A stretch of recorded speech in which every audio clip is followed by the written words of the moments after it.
Hello, everyone. Good morning to our audience in Washington. Good evening to our audience in the region.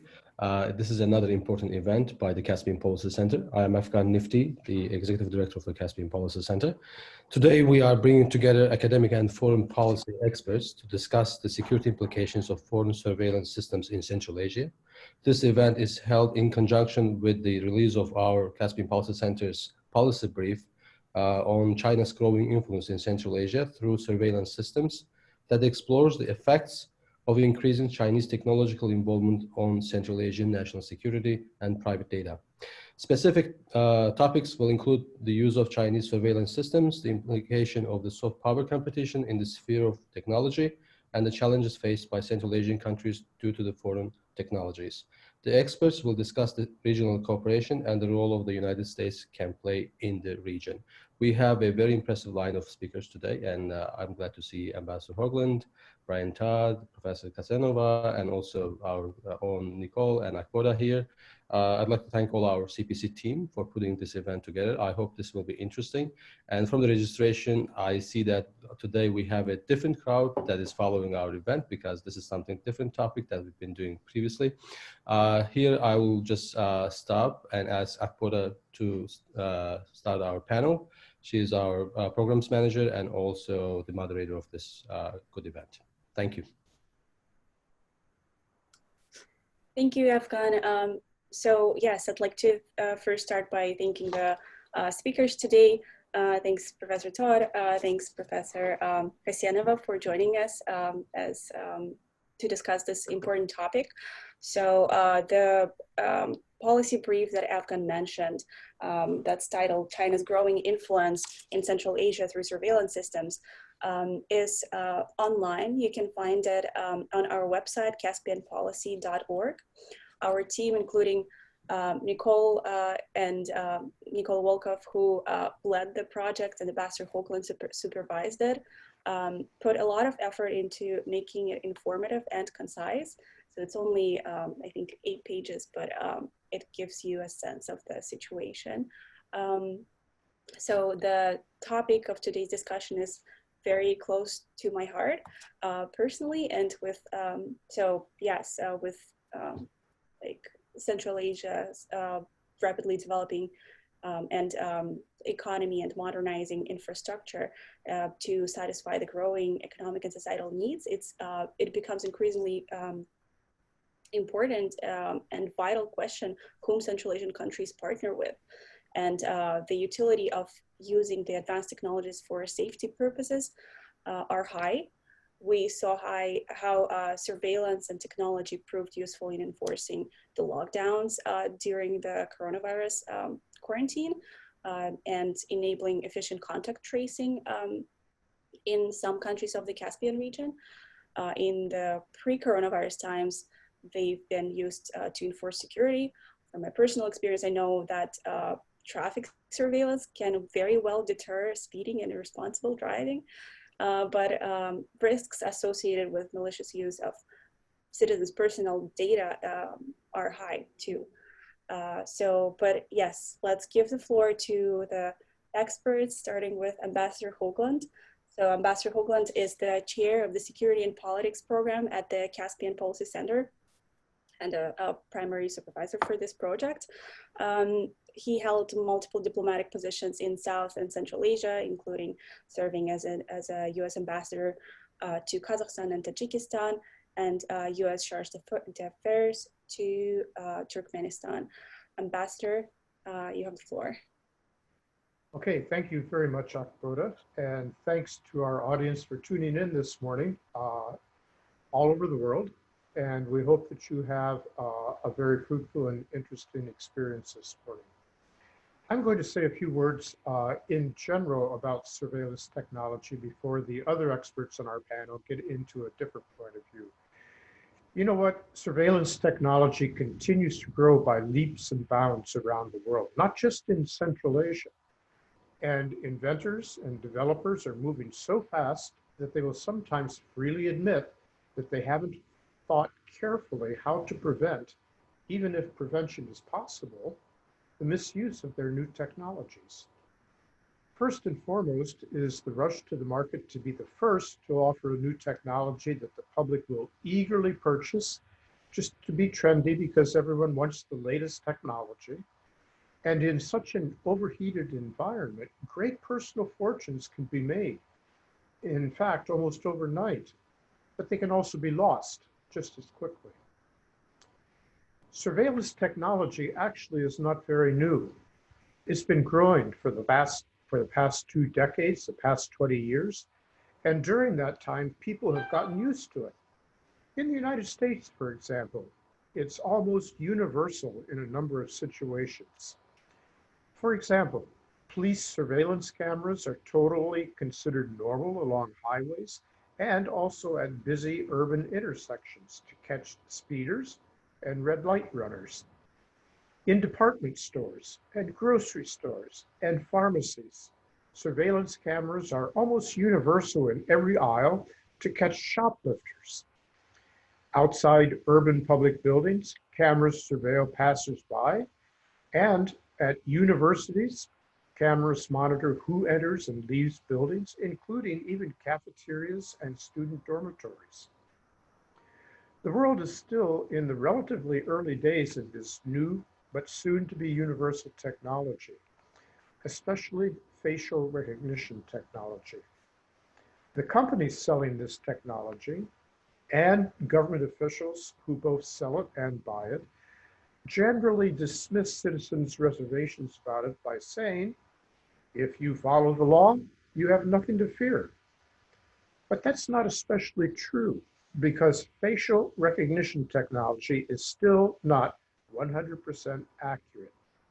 Reports occur very regularly in the mass media around the world of innocent people detained by security authorities because of the imperfection of the facial recognition cameras.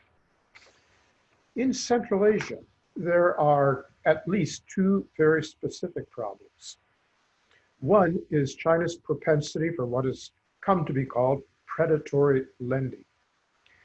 Government officials in the region in Central Asia are all too eager to acquire the newest technology, but they're less vigilant about the terms of the loan, and they dig themselves into very deep holes of debt and put up their national resources, especially gold and silver mines, to meet the repayments on the loan. When the countries can't repay, China swoops in and demands payment by this collateral.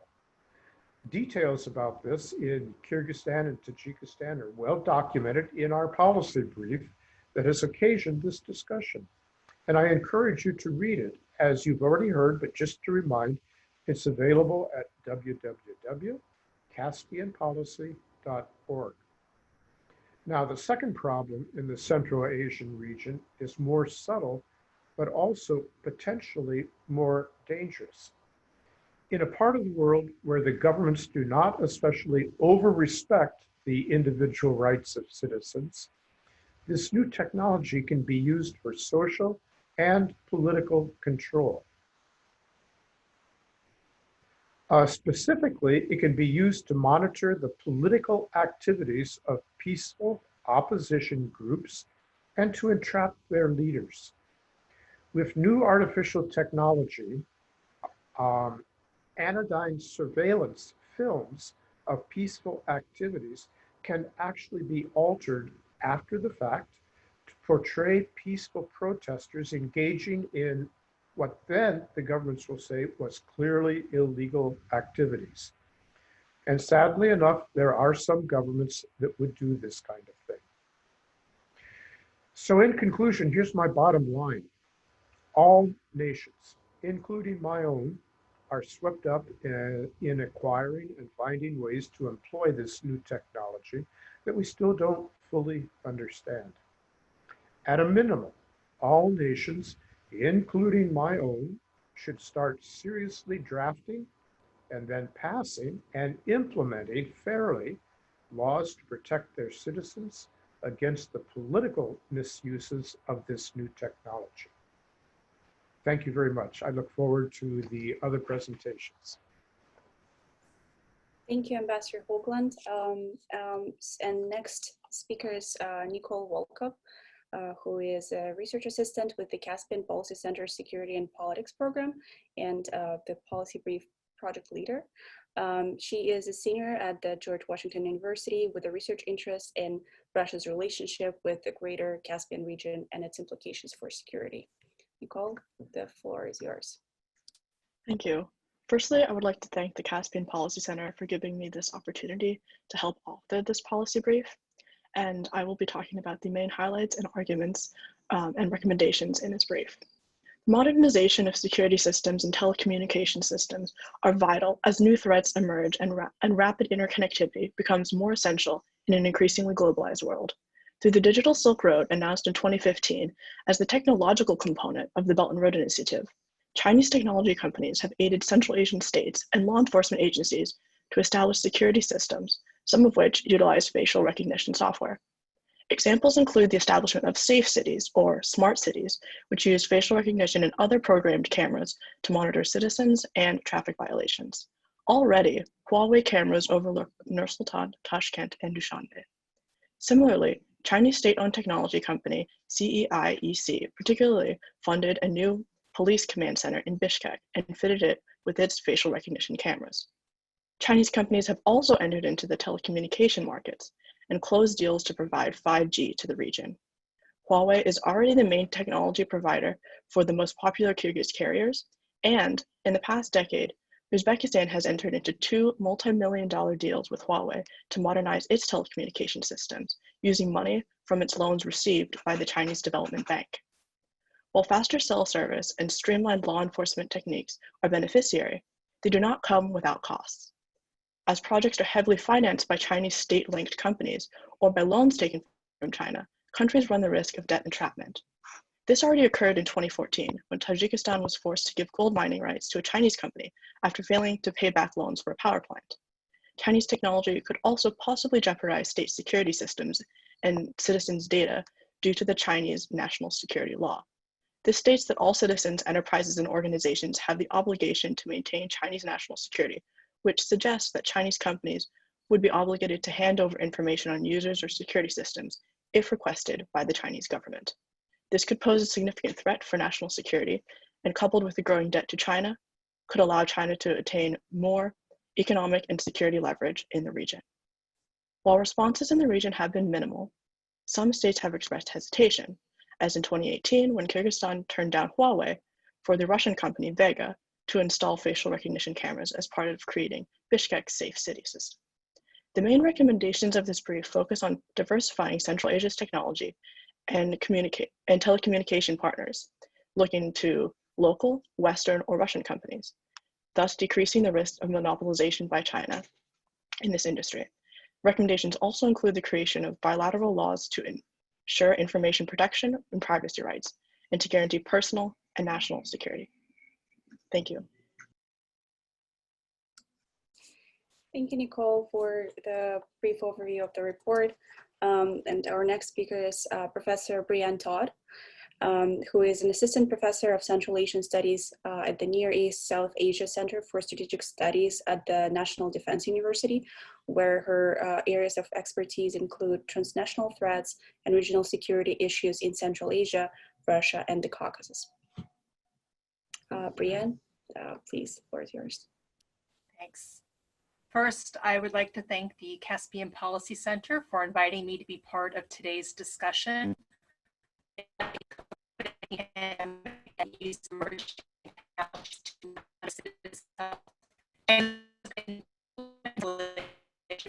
Systems is both a timely and important topic. I also must state at the onset that the views expressed today are my own and are not supported by the Department of Defense, the National Defense University, or the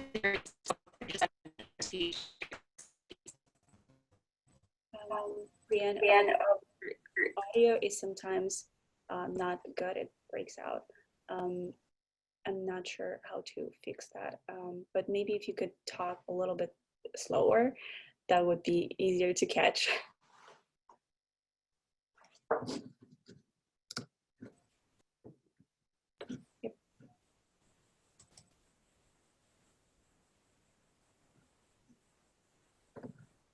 Okay. So yes, I must state that my views are my own and not supported by the Department of Defense, the National Defense University, or the Near East South Asia Center for Strategic Studies. Is it working? Okay, there we go.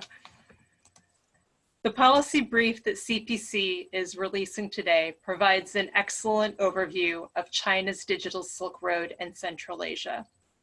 Personally, I was most alarmed by the descriptions of facial recognition software and various forms of technology used throughout the region. While I take the point that these technologies can improve digital connectivity and enforce public security, I would underscore the policy brief's point about the national security and sovereignty trade-offs for the countries in Central Asia.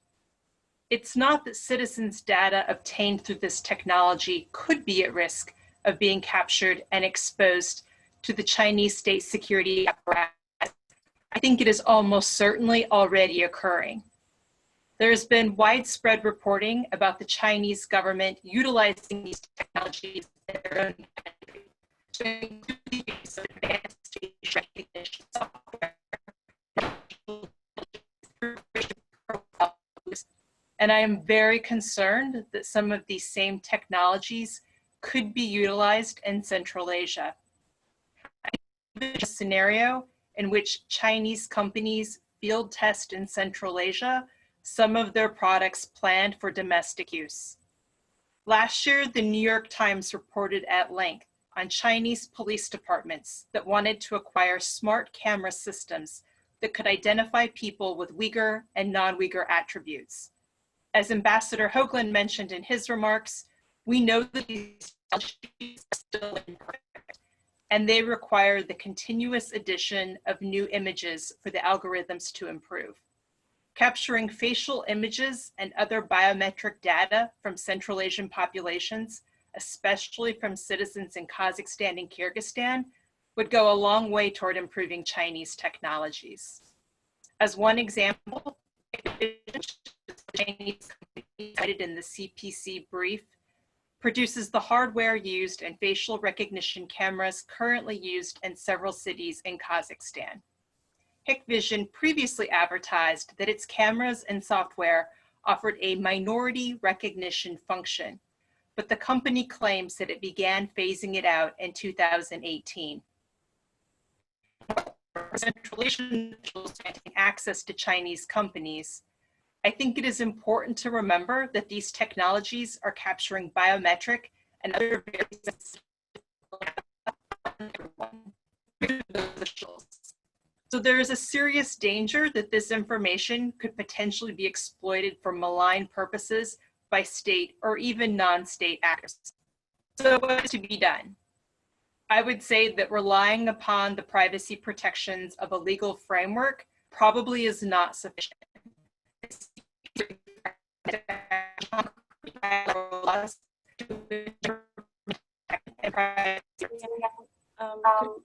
For a second, I will stop your video so that you can, maybe that will help with the audio. Is that better? Yep. Okay. Where did you last hear me? We heard you. Okay.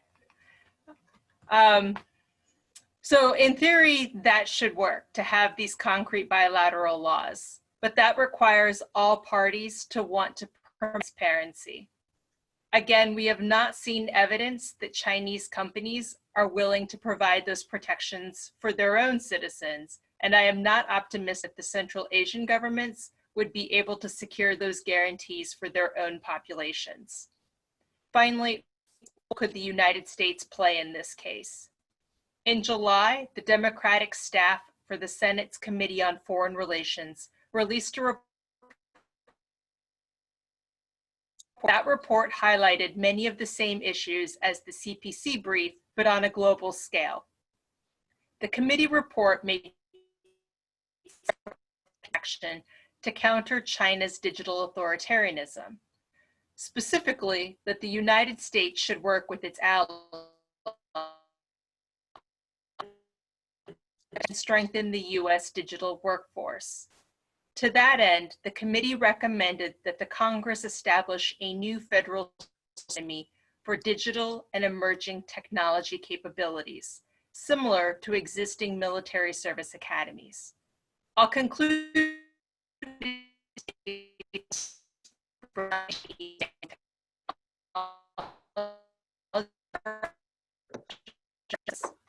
Thank you. We lost you on the conclusion. Could you repeat that, please? If the United States wants to limit the spread of malign Chinese surveillance technologies,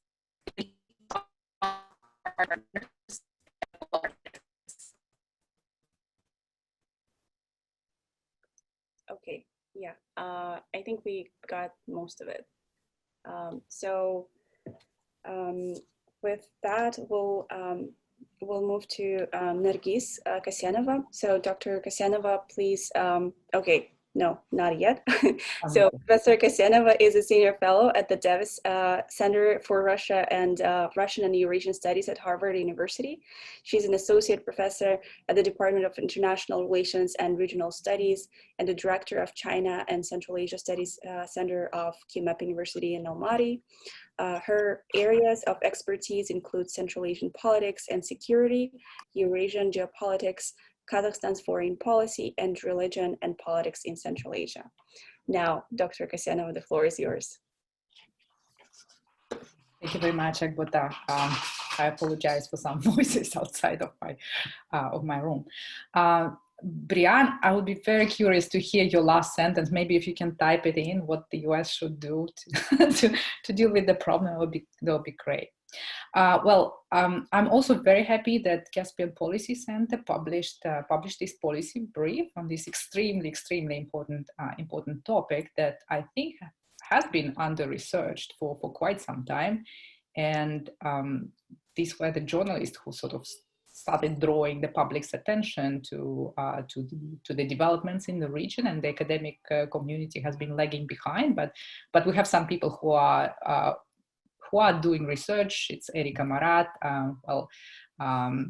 Elisa Aurelia, based in London. She's doing a project on digital Silk Road in Central Asia. And at the Davis Center, we are also working with Narhos University to study certain developments and how they link to governance issues in Central Asia. So I'm really happy that finally we're kind of started focusing on these extremely important developments. And as it has been rightly pointed out, these are global trends. The spread of surveillance technologies is a global trend. The expansion of Chinese ICT companies is also a global trend that precedes 2015 or precedes 2013. So there is a lot to look at and to study and to compare. And there have been some interesting studies on these developments in other regions in Africa, where the actually Chinese ICT companies started working much before they started doing it in Central Asia. There is good research on what's happening in Southeast Asia and so on. So I think we are kind of joining this conversation, and it's a very important conversation. So let me compliment the center and the team who started tackling this issue and put it on kind of in front of us. With that said, I wanted to contest a couple of points in the policy brief, and then maybe we can discuss that.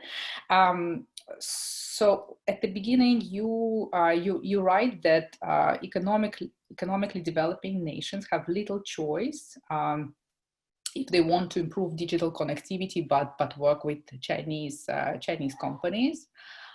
Is it really so?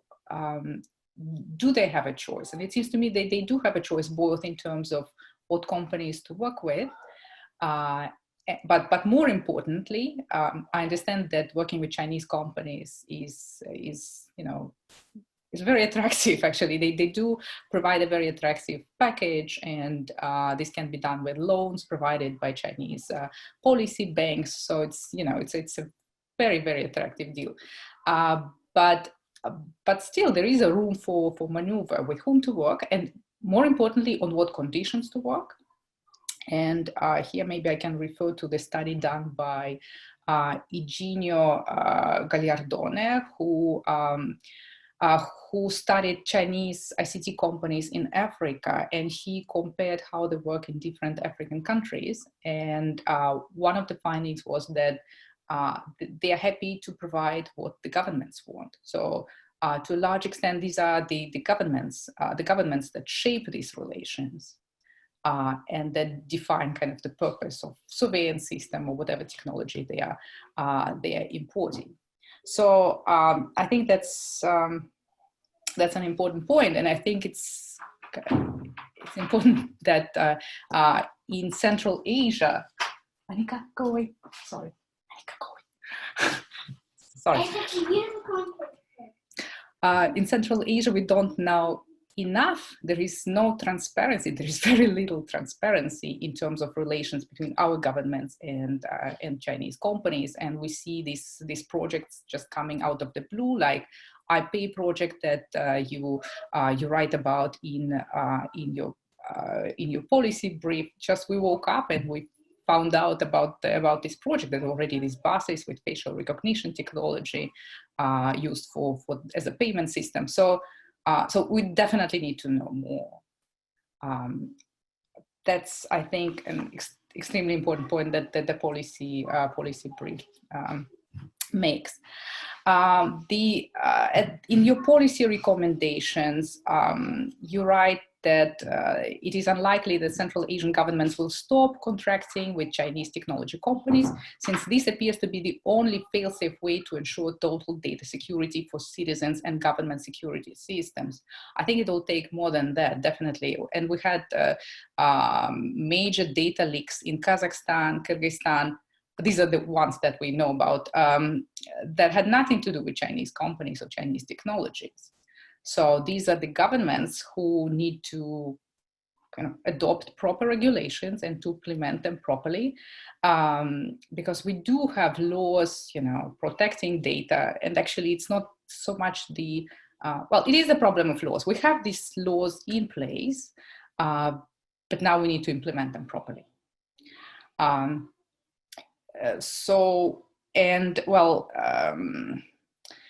You recommend that concrete bilateral laws should be established to ensure information protection and privacy rights, and to guarantee personal and national information security. I'm not sure where we should, you know, that bilateral laws, you know, is the solution to this. And I'm not sure what you mean by bilateral laws.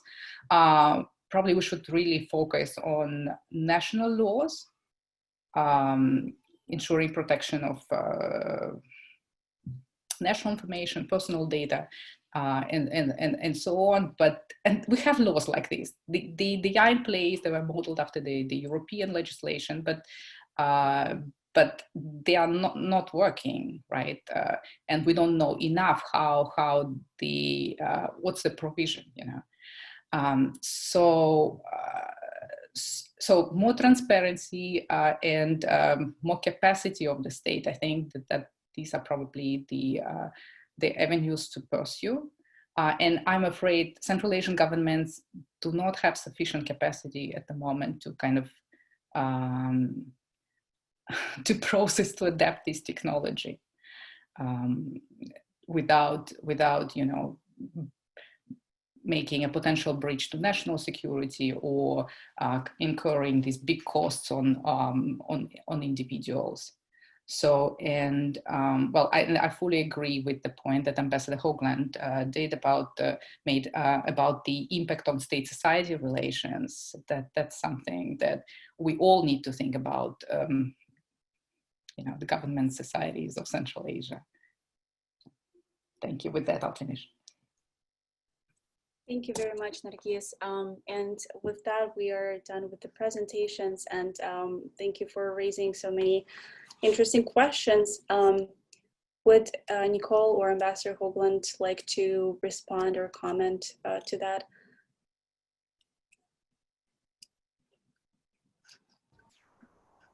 Yes, the thing that I would emphasize, and first of all, I want to thank our other three participants for really, really helpful, excellent presentations. But the thing that I would emphasize is that we're not trying with this policy brief to specially sort out Central Asia for criticism, because this is really a global problem right now. Look, even in my own country, in this most unusual political period that we're in the run-up to a presidential election, we have seen reports in the American mass media of surveillance cameras having been used in Portland, for example, to target people for the officials who were in fact doing nothing illegal. And then they were held sometimes even overnight, and sometimes charged, sometimes released, but never identified. This is a serious problem. And if it can happen in the United States, it can certainly happen in other countries of the world, as well as in Central Asia. So I think we're dealing with a much, much bigger problem here than simply China and Central Asia, although it's very important there too.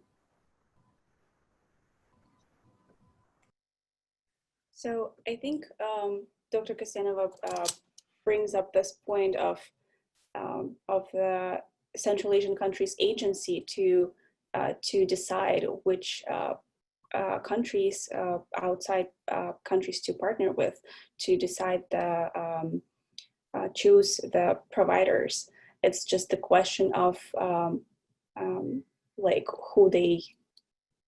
It's an economic question basically, because the Chinese offers are usually very nice and cheap. So then how do we mitigate this problem with economic side versus the quality side? And the quality, by quality I mean the to mitigate the risks associated with the potential misuse, because technically everyone can misuse the data we are entrusting. Yeah. Does anyone want to respond to that? And I guess just to follow up to my own question, how can, say, the United States help diversify those partners? How can the US work with the region to create more options for the region to work with? And is there an interest for the US to do that? Dr. Todd, did you want to respond? Yeah, sure. I'll respond to your question, but then also a couple of questions that have come up in the Q&A box as well. The question about, is US technology competitive with Chinese technology? I think gets to what you were asking about what the US can do. This is a huge question for us right now, in the sense of, no, it is not. 5G is what everyone wants, and that is what the US is currently struggling with. We really came out strong with 4G. We were the leader internationally with 4G, but right now the Chinese have the lead with 5G for a lot of reasons. I mean, I won't get into the technical aspects and the science of it, but right now Chinese companies are ahead of us on that. Part of it related to the technology involved and where we get the components. It all comes from Europe if we're not going to partner with the Chinese. So in that case, the US really needs to be working with our European allies to be able to get the technology required for us to make advances so that we can be competitive with China in the 5G realm. I think that's the only way that we offer alternatives for Central Asia or any other partners internationally that are looking for Chinese alternatives at this point.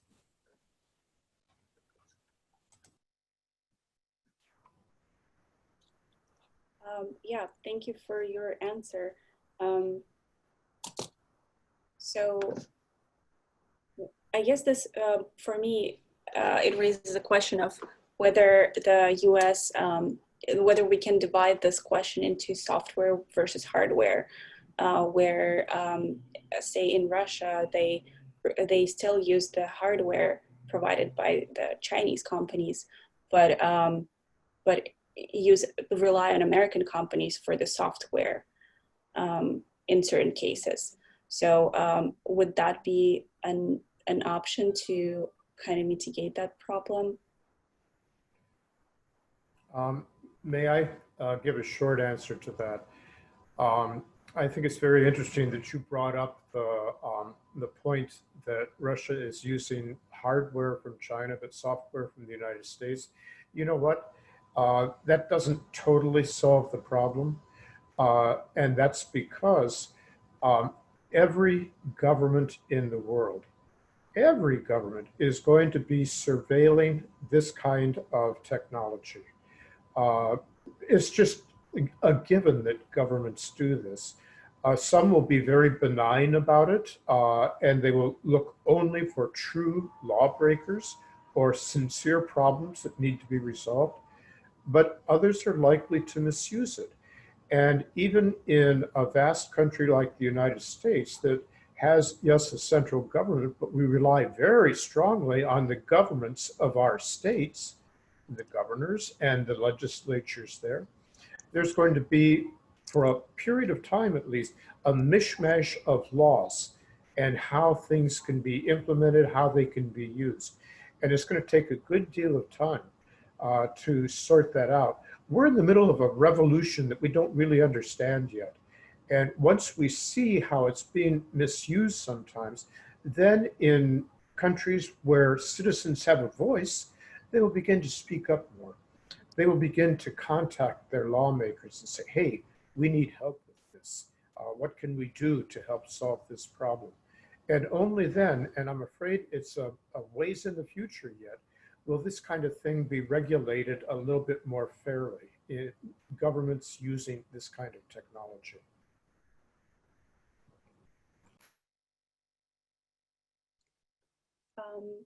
Yep, Narkis, did you have something? Yeah, just as maybe small point following that. And I think, yes, the accountability is extremely important to make sure the governments are not doing wrong things with these new tools that are at their disposal, and they want to use these tools. And I agree, there is no way back.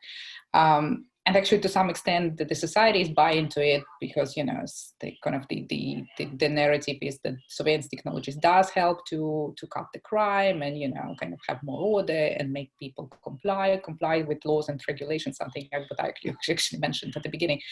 But I think what I already mentioned, the issue of capacity is also important, you know. In developed countries, the governments with, you know, like in US, in Canada, European countries, are kind of, governments are trying to understand what to do in the midst of this ongoing tech revolution, you know. And our governments are less equipped. Of course, we have a diversity in this regard in the region. Some governments have more capacity, some governments have less capacity. But I'm afraid that they take on these things without understanding the implications of what they are buying, borrowing, installing, and so on. So I think it should be a really joint effort to really understand what's going on and what the implications and consequences of this are. Yes, okay, let me stop here.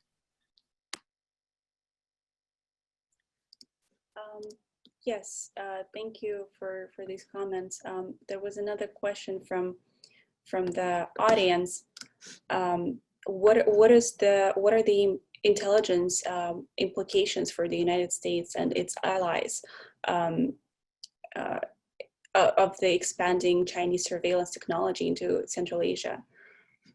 Would anyone want to comment on that? Dr. Todd? Sure, I'll take a stab at that. So I think that poses a number of problems for the US and its cooperation with the countries in Central Asia. So first and foremost, you have just issues of interoperability, right? So if you're just looking at basic equipment, what is compatible, what you can do with certain kinds of equipment. We've seen this previously in things such as the use of radios by border troops on the border with certain countries, where if you have radios because they were produced by different manufacturers in different countries, then they're not going to work together. And you have all of these different types of equipment, but they're not really useful for you to actually have any sort of real capability in your military. The intelligence aspects would be applicable for surveillance technology in a similar manner, where if you have this surveillance technology and some of it's Chinese, some of it's Russian, some of it is American, but none of it really works together, how do you make it so that you have an intelligence network that is actually useful for some of these countries? So I think that's a challenge. And then, of course, there's just the issues of technology protection from the US side. We have whole parts of our Department of Defense, State Department, Congress that, before we make these kinds of transactions, all of these have to be reviewed in great detail. Aspects, right? If we give technology to another country, are they then going to turn around and share it with a country like China?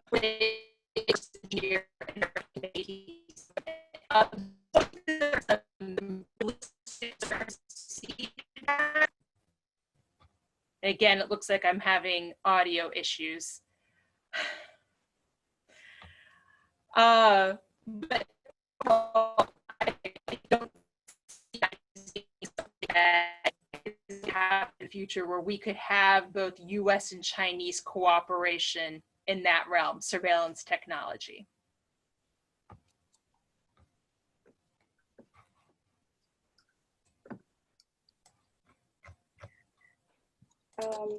Yes, so thank you, Dr. Todd, for that. Ambassador Hoagland, did you want to comment on that? I'm going to pick up just for a moment here on what Dr. Todd said in her very, very last sentence there. Can the US and China actually work together on this? I'm afraid the answer is probably not at this time. And I'm going to give a little bit of historic perspective here. All the way back when China announced what has come to be called its Belt and Road Initiative, and it announced this at Nazarbayev University in Astana, at that time Astana, Kazakhstan, in September 2013. So the Belt and Road Initiative has been growing and morphing over that period of time.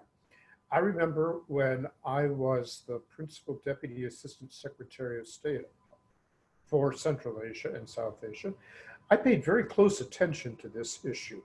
And I asked my bosses, can we please consult with China to find if there's a way to work together in Central Asia rather than in parallel or worse against each other.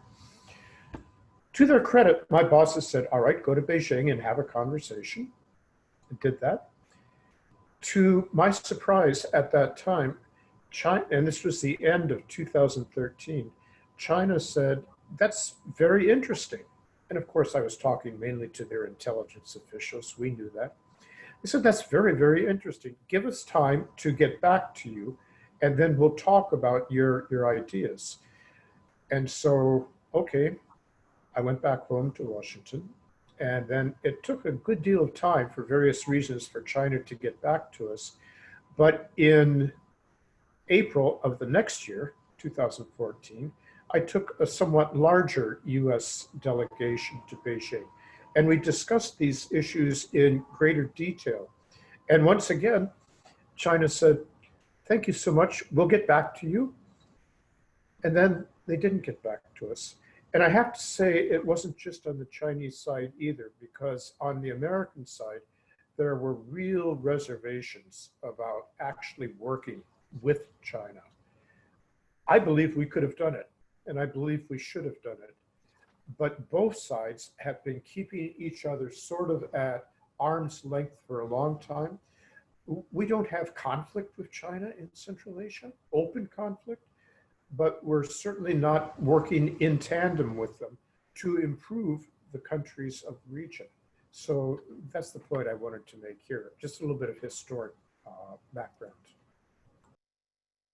Thank you, Ambassador. Yeah, I think it was very useful.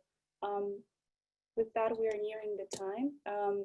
Are there any concluding remarks that anyone wants to make? Nargis? Maybe not a concluding remark, but there was a couple of questions on legislation, and we do have legislation. We do have laws on protection of private data, but the problem is with the kind of really properly regulating it and implementing, and definitely we have problems in that area. Yeah, and the question is how we would improve the capacity to enforce or capacity to implement them properly. Is that just a matter of time and yeah? Well, there is no time. In a way, there is no time. Things are happening. So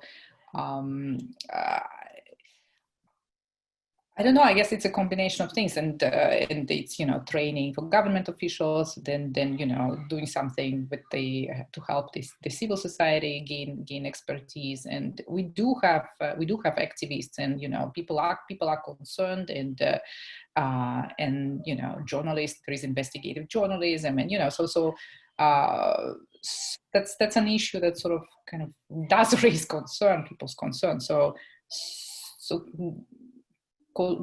gaining information, you know, trying to discuss things and so on. I think that would be already a good step forward.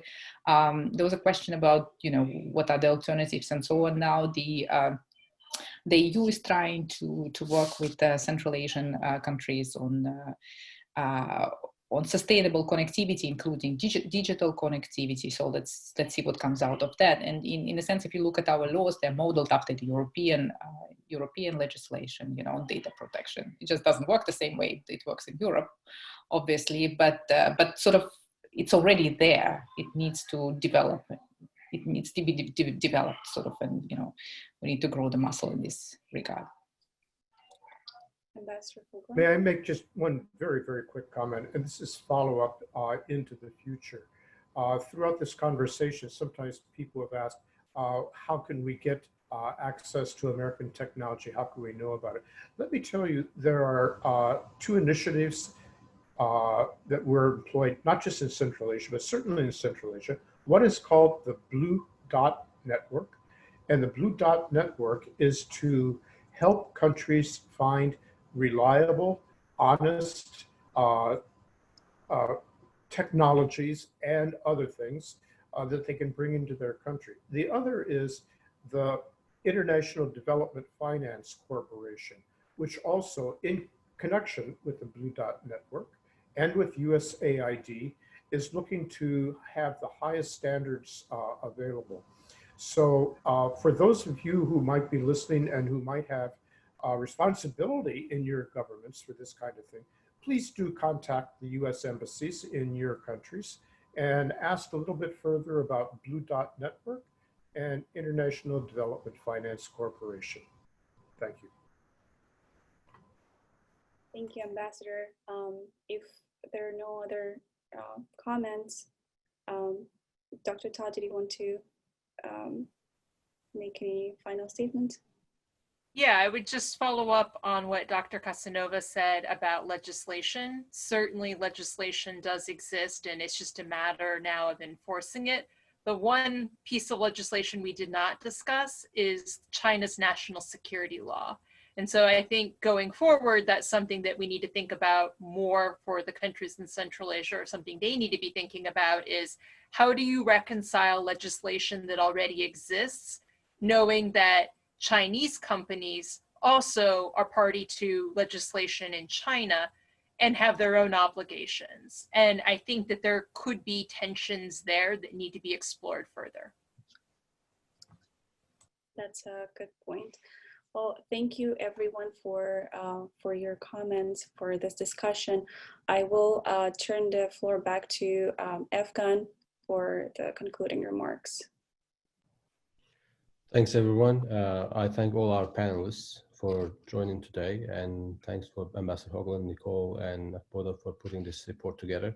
I think it's just the start of the perhaps debate about the issue at the Caspian Policy Center. I know, as Ms. Casanova said, that there was a discussion and there have been a lot of research going on this, but for the Caspian Policy Center, we just had one policy brief. It's not the final thing. It's a, shaping up a debate. I know all the countries in the region are, and not just countries in the region, United States is also facing unprecedented amount of challenges that is presenting both opportunities and challenges as well.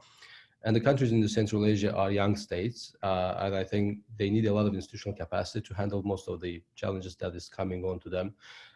There is a lot of room for collaboration and cooperation with them, between the United States and Central Asia.